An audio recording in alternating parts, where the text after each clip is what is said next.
श्री राधा कृष्णाय नमो नमः।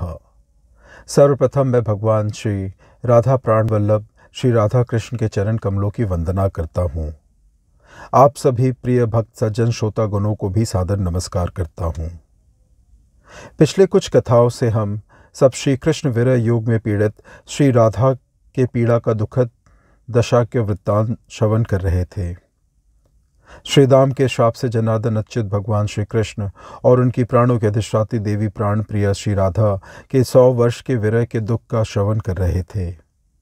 वह अति दुखदायी दृश्य था जिसने हम सभी को भाव विभोर कर दिया था। अब 100 वर्ष के वियोग और श्राप की अवधि समाप्त हो चुकी है और श्री राधा और कृष्ण के मिलन का क्षण निकट आ गया है।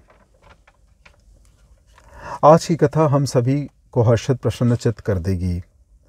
पुण्य क्षेत्र सिद्धाश्रम में श्री राधा विघ्नहर्ता श्री गणेश की सर्वप्रथम पूजा स्तुति करती हैं, जिससे उनका और भगवान श्री कृष्ण का मिलन बिना किसी विघ्नों के हो सके और सब कुछ मंगलकारी हो।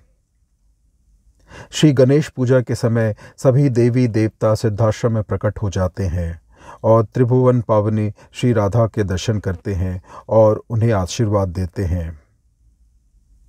यह सब हम आज की कथा में श्रवण करेंगे कि किस प्रकार श्री राधा गणेश जी की पूजा और स्तुति करती हैं। श्री गणेश श्री राधा की स्तुति करते हैं। माँ पार्वती श्री राधा मिलन, माँ पार्वती द्वारा श्री राधा की महिमा का गुणगान और श्री कृष्ण दर्शन से पूर्व सखियों और गोपियों द्वारा श्री राधा का अति सुंदर और दिव्य श्रृंगार। यह सब पढ़ते और अध्ययन करते समय मैं गदगद हो गया था और अति प्रसन्न और रोमांचित भी। आशा करता हूँ कि इस कथा संवाद, जिसका उल्लेख ब्रह्म वैवर्ता पुराण के श्री कृष्ण जनखंड में है, श्रवण करके आप सभी हर्षित और प्रसन्न हो जाएंगे। कथा एकाग्रता भक्तिपूर्वक होकर श्रवण करें और प्रयास करें कि अंत तक इसका श्रवण करें, क्योंकि आप सभी अंत में अति आनंदित हो जाएंगे जब श्री राधा के दिव्य स्वरूप, जिसका योगी मुनींद्र देवतागण और स्वयं भगवान श्री कृष्ण ध्यान करते हैं, उस स्वरूप का हमें दर्शन करने को मिलेगा। कथा संवाद कुछ इस प्रकार से प्रारंभ होती है, जहाँ नारद जी नारायण ऋषि से जिज्ञासा करते हुए पूछते हैं, मुने, पुराणों में जो गणेश पूजन का दुर्लभ आख्यान वर्णित है, उसे मैंने सामान्यतः ब्रह्मा के मुख से संक्षेप में सुना है। अब आपसे समस्त पूजनियों में प्रधान गणपति की महिमा विस्तार पूर्वक सुनने की मेरी अभिलाषा है, क्योंकि आप योगेंद्रों के भी गुरु हैं। पूर्व काल में स्वर्ग वासियों ने सिद्धाश्रम में राधा माधव की महापूजा की थी। उसी राधा ने 100 वर्ष बीतने पर जब श्रीदामा का शाप निवृत्त हुआ, तब ब्रह्मा, विष्णु और शिव आदि सुरेंद्रों, नागराज, शेष और अनन्य बड़े बड़े नागों, भूतल पे बहुत से बलशाली नरेशों और असुरों, अनन्य महाबाली गंधर्वों तथा राक्षसों के रहते हुए सर्वप्रथम गणेश की पूजा कैसे की। महाभाग, ये वृत्तांत मुझसे विस्तार पूर्वक वर्णन करने की कृपा करें। नारायण ऋषि कहते हैं, नारद, तीनों लोकों में पुण्यवती होने के कारण पृथ्वी धन्य एवं मान्य है। उसी पृथ्वी पर भारतवर्ष कर्मों का शुभ फल देने वाला है। उस पुण्य क्षेत्र भारत में सिद्धाश्रम नामक एक महान पुण्यमय शुभ क्षेत्र है, जो धन्य, यशस्वी, पूज्य और मोक्ष प्रदाता है। भगवान सनत कुमार वहीं सिद्ध हुए थे। स्वयं ब्रह्मा ने भी वहीं तपस्या करके सिद्धि प्राप्त की थी। योगेंद्र, मुनींद्र, कपिल आदि सिद्धेंद्र और सतकर्तु महेंद्र वहीं तप करके सिद्धि के भागी हुए हैं। इसी कारण उसे सिद्धाश्रम कहते हैं। वह सभी के लिए दुर्लभ है। मुने, वहाँ गणेश नित्य निवास करते हैं। वहाँ गणेश की अमूल्य रत्नों की बनी हुई एक सुंदर मंदिर एवं प्रतिमा है, जिसकी वैसाखी पूर्णिमा के दिन सभी देवता, नाग, मनुष्य, दैत्य, गंधर्व, राक्षस, सिद्धेंद्र, मुनींद्र, योगेंद्र और सनकादि महर्षि पूजा करते हैं। इस अवसर पर वहाँ पार्वती के साथ कल्याणकारी शंभु गणों सहित कार्तिकेय और स्वयं प्रजापति ब्रह्मा पधारे। प्रधान प्रधान नागों के साथ शेषनाग भी तुरंत ही वहाँ आ पहुँचे। फिर सभी देवता, मनु और मुनिगण भी वहाँ आए। सभी नरेश प्रसन्न मन से गणेश की पूजा करने के लिए वहाँ उपस्थित हुए। द्वारका वासियों के साथ भगवान श्री कृष्ण भी वहां शुभागमन हुआ तथा गोकुल वासियों के साथ नंद भी पधारे। तदंतर सुरसिका रासेश्वरी और श्री कृष्ण के प्राणों की अधिदेवता सुंदरी राधा भी 100 वर्ष व्यतीत हो जाने पर गोलोक वासिनी गोपी सखियों के साथ पधारी। वह सुंदरी राधा ने भली बाती स्नान करके शुद्ध हो धुली हुई साड़ी और कंचुकी धारण की। फिर भुवन पावनी कांता राधा ने अपने चरण कमलों का अच्छी तरह प्रलक्षण किया। तत्पश्चात वे निराहार रहकर इंद्रियों को वश में करके मणि मंडप में गई। वहां उन्होंने श्री कृष्ण प्राप्ति की कामना से उत्तम संकल्प का विधान करके भक्तिपूर्वक गंगा जल से गणेश को स्नान कराया। इसके बाद जो चारों वेदों, वसु और लोकों की माता, ज्ञानियों की पराजननी एवं बुद्धि रूपा है, वे भगवती राधा श्वेत पुष्प लेकर साम वेदोक्त प्रकार से अपने पुत्रभूत गणेश का यो ध्यान करने लगी। जो खर्व स्थूल काय ब्रह्म तेज से उद्भाषित हाथी के से मुख वाले अग्निशरीखे कांतिमान एक दंत और असीम है, जो सिद्धों, योगियों और ज्ञानियों के गुरु के भी गुरु हैं। ब्रह्मा, शिव और शेष आदि देवेंद्र, मुनीन्द्र, सिद्धेंद्र, मुनिगण तथा संत लोग जिनका ध्यान करते हैं। जो ऐश्वर्यशाली सनातन ब्रह्म स्वरूप परम मंगल के स्थान, संपूर्ण विघ्नों के हरने वाले, शांत संपूर्ण संपत्तियों के दाता, कर्म योगी के लिए भव सागर में माया रूपी जहाज के समान कर्णधार स्वरूप शरणागत, दीन दुखी की रक्षा में तत्पर, ध्यान रूप साधना करने योग भक्तों के स्वामी और भक्त वत्सल हैं, उन गणेश का ध्यान करना चाहिए। इस प्रकार ध्यान करके सती राधा ने उस पुष्प को अपने मस्तक पर रखकर पुनः सर्वांगों को शुद्ध करने वाला वेदोक्त न्यास किया। तत्पश्चात उसी शुभदायक ध्यान द्वारा पुनः ध्यान करके राधा ने उन लंबोदर के चरण कमल में पुष्पांजलि समर्पित की।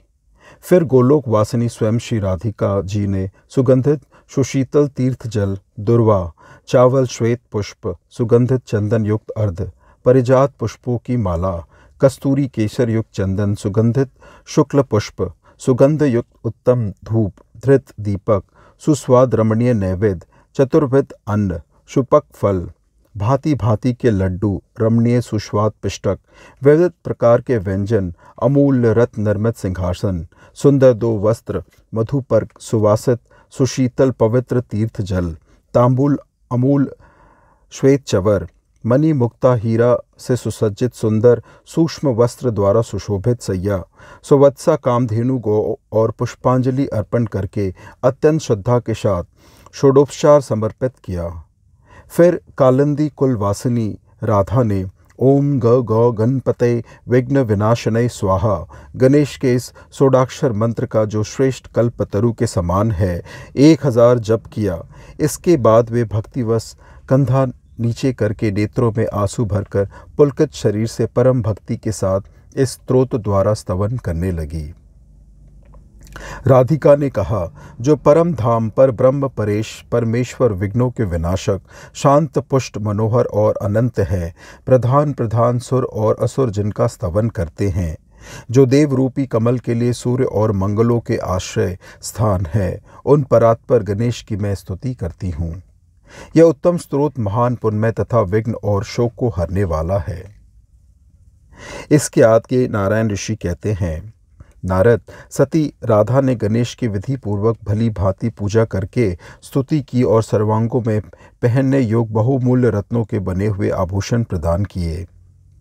राधा द्वारा दिए गए पूजन और पूजा सामग्री को देखकर तथा स्तवन सुनकर शांत स्वरूप गणेश शांत स्वभाव वाली त्रिलोक जननी राधा से मधुर वचन बोले। श्री गणेश ने कहा, जगन्मात, तुम्हारी यह पूजा लोगों को शिक्षा देने के लिए है। सुबह तुम तो स्वयं ब्रह्म स्वरूप और श्री कृष्ण के वक्षस्थल पर वास करने वाली हो। ब्रह्मा, शिव और शेष आदि देवगण, सनकादिक मुनिवर, जीवन मुक्त भक्त और कपिल आदि सिद्ध शिरोमणि, जिनके अनुपम एवं परम दुर्लभ चरण कमल का निरंतर ध्यान करते हैं, उन श्री कृष्ण के प्राणों की भी तुम अधिदेवी तथा उनके लिए प्राणों से भी बढ़कर परम प्रियतमा हो। श्री कृष्ण के दक्षिणांग से माधव और वामांग से राधा प्रादुर्भूत हुई है। जगजनी महालक्ष्मी तुम्हारे वामांग से प्रकट हुई है। तुम सबके निवासभूत वसु को जन्म देने वाली परमेश्वरी, वेदों और लोकों की ईश्वरी मूल प्रकृति हो। हे मात, इस सृष्टि में जितनी प्रकृतियां नारी हैं वे सभी तुम्हारी विभूतियां हैं। सारे विश्व कार्य रूप है और तुम उनकी कारण रूपा हो। प्रलय काल में जब ब्रह्मा का तिरोभाव हो जाता है वह श्रीहरि का एक निमेष कहलाता है। उस समय जो बुद्धिमान योगी पहले राधा फिर परात्पर कृष्ण अर्थात राधा कृष्ण का सम्यक उच्चारण करता है वह अनायास ही गोलोक में चला जाता है। इससे व्यतिक्रम करने पर वह महापापी निश्चय ही ब्रह्म हत्या के पाप का भागी होता है। तुम लोगों की माता और परमात्मा श्रीहरि पिता है, परंतु माता पिता से बढ़कर श्रेष्ठ, पूज्य, वंदनीय और परात्पर होती है। इस पुण्यश्रेष्ठ भारतवर्ष में यदि कोई मंदमती पुरुष सबके कारण स्वरूप श्री कृष्ण अथवा किसी अन्य देवता का भजन करता है और राधिका की निंदा करता है तो वह इस लोक में दुख शोक का भागी होता है और उसका वंश छेद हो जाता है तथा परलोक में सूर्य और चंद्रमा की स्थिति पर्यंत वह घोर नरक में पड़ा रहता है। ज्ञान का उदीरण करने अर्थात उगलने के कारण गुरु कहा जाता है। वह ज्ञान मंत्र तंत्र से प्राप्त होता है। वह मंत्र और वह तंत्र तुम दोनों की भक्ति है। जब जीव प्रत्येक जन्म में देवों के मंत्र का सेवन करता है तो उसे दुर्गा के परम दुर्लभ चरण कमल में भक्ति प्राप्त हो जाती है। जब वह लोकों के कारण स्वरूप शंभु के मंत्र का आश्रय ग्रहण करता है तब तुम दोनों राधा कृष्ण के अत्यंत दुर्लभ चरण कमल को प्राप्त कर लेता है। जिस पुण्यवान पुरुष को तुम दोनों के दुष्प्राप्य चरण कमल की प्राप्ति हो जाती है वह दैववश शरणार्थ अथवा उसके षोडांश काल के लिए भी उसका त्याग नहीं करता। जो मानस इस पुण्य क्षेत्र भारत में किसी वैष्णव से तुम दोनों के मंत्र, स्त्रोत अथवा कर्म मूल का उच्छेद करने वाले कवच को ग्रहण करके परम भक्ति के साथ उसका जप करता है वो अपने साथ साथ अपनी सहस्त्र पीढ़ियों का उद्धार कर देता है। जो मनुष्य विधि पूर्वक वस्त्र, अलंकार और चंदन द्वारा गुरु का भली भांति पूजन करके तुम्हारे कवच को धारण करता है वह निश्चय ही विष्णु तुल्य हो जाता है। हे मात, तुमने जो कुछ वस्तु मुझे समर्पित की है उस सबको सार्थक कर डालो अर्थात मेरी प्रसन्नता के लिए उसे ब्राह्मण को दे दो, तब मैं उसका भोग लगाऊंगा। क्योंकि देवता को देने योग्य जो दान अथवा दक्षिणा होती है वह सब यदि ब्राह्मण को दे दी जाए तो वह अनंत हो जाती है। हे राधे, ब्राह्मणों का मुख ही देवताओं का प्रधान मुख है, क्योंकि ब्राह्मण जिस पदार्थ को खाते हैं वही देवताओं को मिलता है। मुने, तब सती श्री राधिका ने वह सारा पदार्थ ब्राह्मणों को खिला दिया। इससे गणेश तत्काल ही प्रसन्न हो गए। इसी समय ब्रह्मा, शिव और शेषनाग आदि देवता देवश्रेष्ठ गणेश का पूजन करने के लिए उस वट वृक्ष के नीचे आए। तब एक शिवदूत वहां जाकर उन देवताओं तथा देवियों से यो कहने लगा। उस शिवदूत ने कहा, देवगण, वृषभानुसुता राधा ने मुझे हटाकर शुभ मुहूर्त में स्वस्ति वाचन करके सर्वप्रथम गणेश की पूजा की है।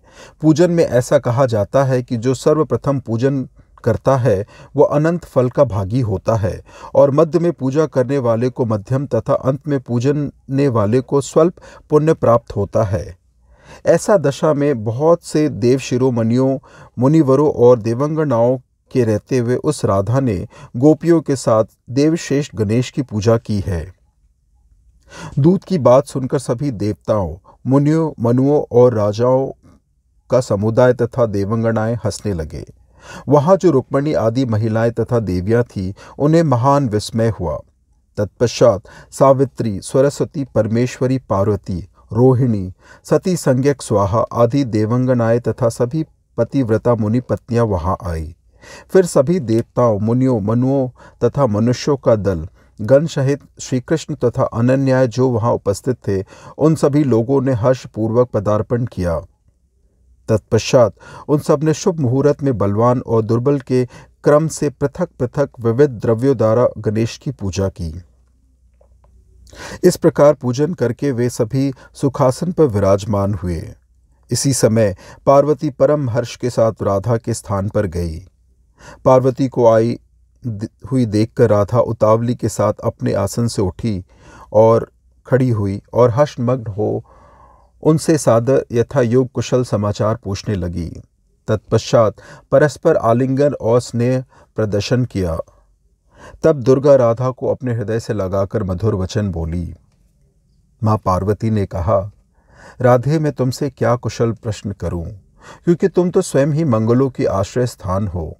श्रीदामा के शाप से मुक्त हो जाने पर अब तुम्हारी विरह ज्वाला भी शांत ही हो गई है। जैसे मेरे मन प्राण तुम में वास करते हैं, वैसे ही तुम्हारे मुझ में लगे रहते हैं। इस प्रकार शक्ति और पुरुष की भांति हम दोनों में कोई भेद नहीं है। जो मेरे भक्त होकर तुम्हारी और तुम्हारे भक्त होकर मेरी निंदा करते हैं, वे चंद्रमा और सूर्य के स्थिति काल पर्यंत कुंभी पाक नरक में पड़े रहते हैं। जो नराधन राधा और माधव में भेदभाव करते हैं, उनका वंश नष्ट हो जाता है और वे इस चिरकाल तक नरक में यातना भोगते हैं। इसके बाद 60,000 वर्षों तक वे विष्ठा के कीड़े होते हैं, फिर अपनी 100 पीढ़ियों सहित सूकर की योनियों में उत्पन्न होते हैं। सर्वपूज पुत्र गणेश्वर की तुमने ही सर्वप्रथम पूजा की है, मैं वैसा कर नहीं पाई हूँ। यह गणेश जैसे तुम्हारा है वैसे ही मेरा भी है। देवी, दुग्ध और उसकी ध्वलता के समान राधा और माधव में जीवन पर्यंत कभी विच्छेद नहीं होता। पुण्य क्षेत्र भारतवर्ष में स्थित तथा इस महातीर्थ सिद्धाश्रम में विघ्न विनाशक गणेश की भली भांति पूजा करके तुम बिना किसी विघ्न बाधा के गोविंद को प्राप्त करोगी। तुम रसिका रासेश्वरी हो और श्री कृष्ण रसिक शिरोमणि है, अतः तुम नायिका का रसिक नायक के साथ समागम गुणकारी होगा। सती राधे, 100 वर्ष के बाद तुम श्रीदामा के शाप से मुक्त हुई हो, अतः आज मेरे वरदान से तुम श्री कृष्ण के साथ मिलो। सुंदरी, मेरी दुर्लभ आज्ञा मानकर तुम अपना उत्तम श्रृंगार करो। तब पार्वती की आज्ञा से प्यारी सखियां राधा का श्रृंगार करने में जुट गईं। उन्होंने ईश्वरी राधा को रमणीय रत्न सिंहासन पर बैठाया। फिर तो सखी रत्नमाला ने सामने से आकर राधा के गले में रत्नों की माला पहना दी और उनके दाहिने हाथ में मनोहर क्रीड़ा कमल रख दिया। पद्मुखी ने उनके दोनों चरण कमलों को महावर से सुशोभित किया। सुंदरी गोपी ने चंदन युक्त सिंदूर की परम रुचिर बेंदी से सीमांत के अधोभाग ललाट को सुशोभित किया। सती मालती ने मालती की मालाओं से विभूषित करके ऐसी मन भावनी रमणीय कवरी गूंथ कर तैयार की जो मुनियों के मन को भी मोह लेती थी। फिर कपोलों पर कस्तूरी और कुमकुम मिश्रित चंदन से सुंदर पत्रभंगी की रचना की। मालावती ने राधा को सुंदर चंपा के पुष्पों की मनोहर गंध वाली माला और खिली हुई नवमल्लिका प्रदान की। रति कार्यों में रस का ज्ञान रखने वाली गोपी ने परम श्रेष्ठ नायिका राधा को रत्न भरणों से विभूषित करके रति रस के लिए उत्सुक बनाया। सती ललिता ने उनके शरतकालीन कमल दल के समान विशाल नेत्रों को काजल से आंचकर सुहावनी साड़ी पहनने को दी और महेंद्र द्वारा दिए गए परिजात के सुगंधित पुष्प को उनके हाथ में दिया। सती गोपिका सुशीला ने पति के पास जाकर किस प्रकार सुशील एवं मधुर यथोचित वचन कहना चाहिए, ऐसी नीति युक्त शिक्षा दी। राधा की माता कलावती ने विपत्ति काल में विस्मृत हुई स्त्रियों की षोडश कलाओं का स्मरण कराया। बहन सुधामुखी ने श्रृंगार विषय संबंधित अमृतोपम वचन की ओर ध्यान आकर्षित किया। कमला ने शीघ्र ही कमल और चंपक के चंदन चर्चित पत्ते पर कोमल रति शैया बिछाई। स्वयं सती चंपावती ने चंपा के सुंदर पुष्प को चंदन से अनुलिप्त करके श्री कृष्ण के लिए दोनों में सजाकर रख दिया। उसने श्री कृष्ण की प्रसन्नता के लिए केली कदम्बों का पुष्प, मनोहर स्तबक और कदम पुष्पों की माला तैयार की। कृष्ण प्रिया ने श्री कृष्ण के लिए कपूर आदि से सुवासित श्रेष्ठ एवं रुचिर पान तथा सुगंधित जल उपस्थित किया। इसी समय देवताओं तथा मुनियों ने देखा कि जल स्थल सहित सारा आश्रम गोरोचन के समान उद्भाषित हो रहा है। उस समय तीनों लोकों में वास करने वाली सभी लोगों ने राधिका के दर्शन किए। श्री राधा, जिनके शरीर की कांति श्वेत चंपक के समान परम मनोहर एवं अनुपम है, जो ऊर्ध्वरेता मुनियों के भी को मोह में डाल देती हैं। जो सुंदर केशव वाली सुंदरी षोडश वर्षीय और वट वृक्ष के नीचे मंडल में वास करने वाली है, जिनका मुख करोड़ों चंद्रमाओं की छवि को छीने लेता है, जो सदा मुस्कुराती रहती हैं, जिनके शरतकालीन कमल के समान विशेल नेत्र कज्जल से सुशोभित रहते हैं, जो महालक्ष्मी बीज रूपा परमाधा सनातनी और परमात्म स्वरूप श्री कृष्ण के प्राणों की अधिष्ठात्र देवता है, परमात्मा की प्राप्ति के लिए जिनकी स्तुति पूजा की जाती है, जो पर ब्रह्म स्वरूपा निर्लिप्ता नित्य रूपा निर्गुणा विश्व के अनुरोध से प्रकृति भक्तानुग्रह मूर्ति सत्य स्वरूपा शुद्ध पवित्र पतित पावनी उत्तम तीर्थों को पावन करने वाली सत्कीर्ति संपन्ना ब्रह्मा की भी विधाती महाप्रिया महती विष्णु की माता रासेश्वरी की स्वामिनी सुंदरी नायिका रसिकेश्वरी अग्निशुद्ध वस्त्र धारण करने वाली स्वेच्छा रूप और मंगल की आलय है। 7 गोपियाँ श्वेत चवर डुलाकर जिनकी निरंतर सेवा करती रहती हैं, 4 प्यारी सखियाँ जिनके चरण कमल की सेवा में तत्पर रहती हैं, अमूल्य रत्नों के बने हुए आभूषण जिनकी शोभा बढ़ा रहे हैं, दोनों मनोहर कुंडलों से जिनके कर्ण और कपोल उद्भाषित हो रहे हैं और जिनकी सुंदर नासिका में गजमुक्ता लटक रही है, जो गरुड़ की चोंच का उपहास करने वाली हैं, जिनका शरीर कुमकुम कस्तूरी मिश्रित सुस्निग्ध चंदन से चर्चित है, जिनके कपोल सुंदर और अंग कोमल है, जो कामू की गजराज की सी चाल वाली कमनिया एवं सुंदरी नायिका कामदेव के अस्त्र की विजय स्वरूपा काम की कामना का लय करने वाली तथा श्रेष्ठ हैं, जिनके हाथ में प्रफुल्ल क्रीड़ा कमल परिजात का पुष्प और अमूल्य रत्न जटित स्वच्छ दर्पण शोभा पाते हैं, जो नाना प्रकार के रत्नों की विचित्रता से युक्त रत्न सिंहासन पर विराजमान होती हैं,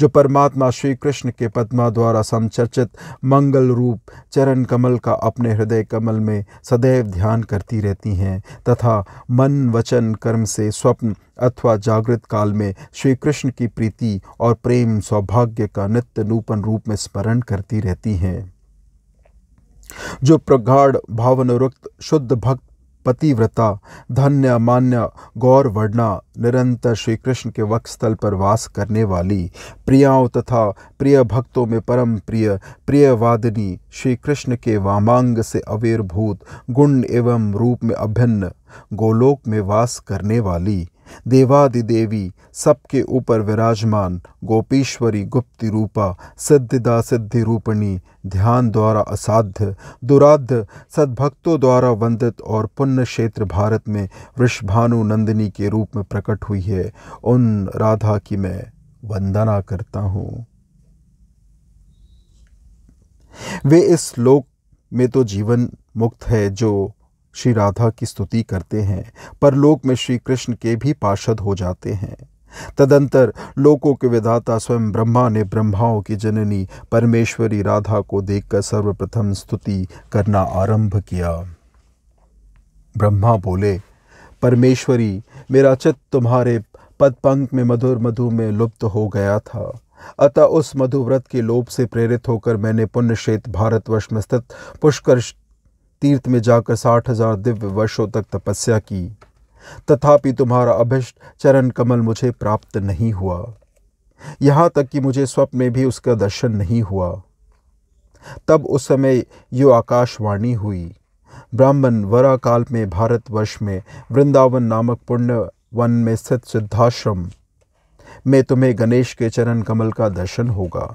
तुम तो विषयी हो, अतः तुम्हें राधा माधव की दास्ता कहाँ से प्राप्त होगी। इसलिए महाभाग तुम उससे निवृत्त हो जाओ, क्योंकि वह परम दुर्लभ है।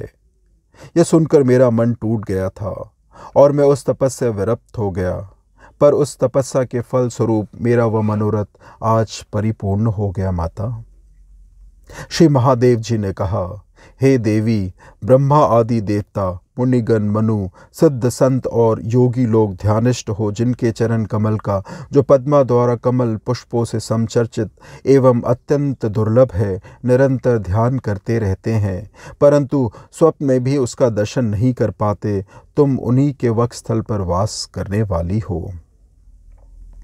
फिर भगवान अनंत बोले, सुव्रते, वेद वेद माता पुराण, मैं शेषनाग सरस्वती और संतगण तुम्हारी स्तुति करने में समर्थ नहीं हूं।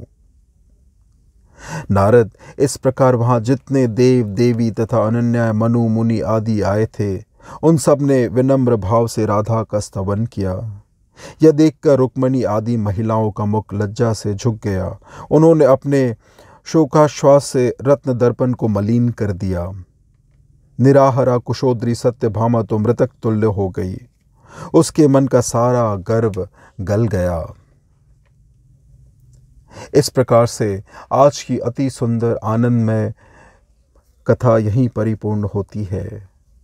आशा करता हूं कि इस कथा के श्रवण से आप सभी पुलकित हो गए होंगे। आप सभी को मेरा सादर प्रणाम है कि आपने अपना बहुमूल्य समय दिया। आपका दिन शुभ मंगलमय भक्तिमय हो और श्री राधा कृष्ण की कृपा सदा बनी रहे। श्री राधा कृष्णाय नमो नमः।